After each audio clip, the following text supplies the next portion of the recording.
जिला प्रशासन तरफर झोट बैग बंटन। गजपति जिला पारलाखेमुंडी पौर परिषदर 1 नंबर वार्डर ओम शांति कॉलोनी ठारे आज झोट तैयारी बैग प्रदान कार्यक्रम शुभारंभ हो जाइछि। एही अवसर में खाद्य जोगाण और खाउटी कल्याण विभाग तरफर जिलार प्रत्येक हिताधिकारी परिवार लोकंकु 2 गोटी लेखाएं 20 केजी और 10 केजी झोट बैग प्रदान करा जाइछि। एहार उद्देश्य आम साही, आम सहर, आम जिला और आम राज्य को स्वच्छ रखिबा, सबुज ओडिशा गठन पाई दैनिक जीवन में प्लास्टिक व्यवहार ह्रास करने और परिवेशर सुरक्षा रखिबार मूल उद्देश्य होइथिबा ए कार्यक्रम रे मुख्य अतिथि भावे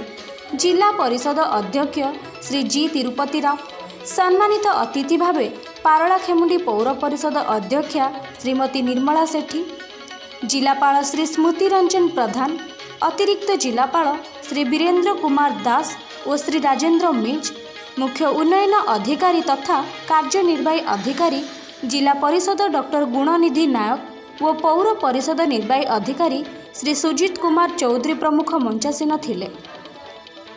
এই କାର୍ଯ୍ୟକ୍ରମରେ जिला जोगाण अधिकारी श्री प्रफुल्ल कुमार बेहेरा समस्त कार्यक्रम को परिचालना करथिबा बेले